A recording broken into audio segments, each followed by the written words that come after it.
In a quiet seaside village, there lived a humble fisherman named Tom. Every morning, he rowed his small wooden boat out into the deep blue sea, cast his nets, and hoped for a good catch. He didn't earn much, but he was content. His life was simple and peaceful. One sunny afternoon, while pulling in his net, Tom noticed something sparkling among the fish. Curious, he picked it up and held it against the sunlight. It shone so beautifully that it looked almost magical. "What a lovely stone," he said to himself with a smile. Not knowing it was a rare sapphire worth a fortune, he tied it to a string and hung it proudly on his boat's mast as decoration. Later that day, when Tom reached the harbor to sell his fish, a wealthy shopkeeper named Mr. Harris noticed the shining stone. "That's a beautiful piece you have there," he said. "Where did you find it?" "Oh, that?" Tom laughed. "Just pulled it up from the sea." "I thought it looked pretty." Mr. Harris grinned and said, "I'll give you 10 pounds for it." Tom, having no idea what the stone was truly worth, agreed happily. "It's yours, sir." "£10 is more than enough for me." Mr. Harris took the stone back to his store and hung it from his weighing scale. It became quite the attraction. Everyone who entered admired the glowing gem and said it looked special. A few days later, a traveling jeweler named Mr. Collins came into the shop. The moment his eyes fell on the stone, he gasped. "Where did you get this?" he asked urgently.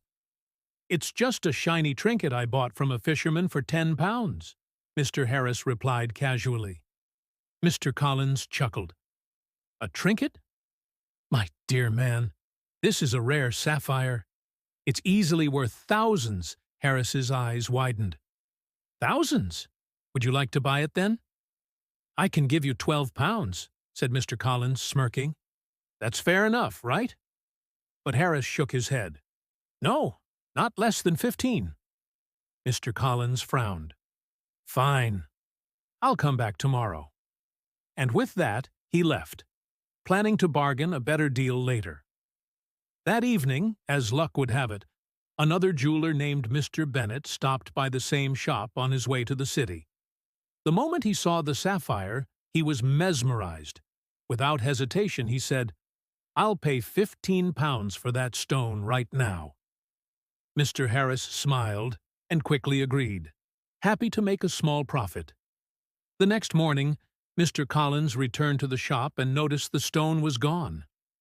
"Where's that gem?" he demanded. Mr. Harris replied calmly, "Another gentleman came by last night and bought it for 15 pounds. Mr. Collins's face turned red with regret. "You fool! That was a priceless sapphire. You sold it for 15 pounds? Mr. Harris laughed gently and said, "Sir, I may be a fool for not knowing its worth, but you knew exactly what it was, and still lost it over 3 pounds. So tell me, who's the real fool?" Mr. Collins stood there, speechless. And so, the fisherman returned to his peaceful life, the merchant earned a small profit, and the jeweler walked away with regret, each of them carrying a lesson in their own way. This story reminds us that being too stingy or waiting too long can make us lose great opportunities. Sometimes we argue over small gains and miss out on bigger rewards. Wisdom isn't just knowing the value of things, it's acting at the right time. Because chances, like the waves of the sea, don't wait for anyone. If this story inspired you to think smarter and act quicker, don't forget to like the video, share it with friends who love moral stories, and subscribe for more inspiring tales that remind you to learn, adapt, and grow every day.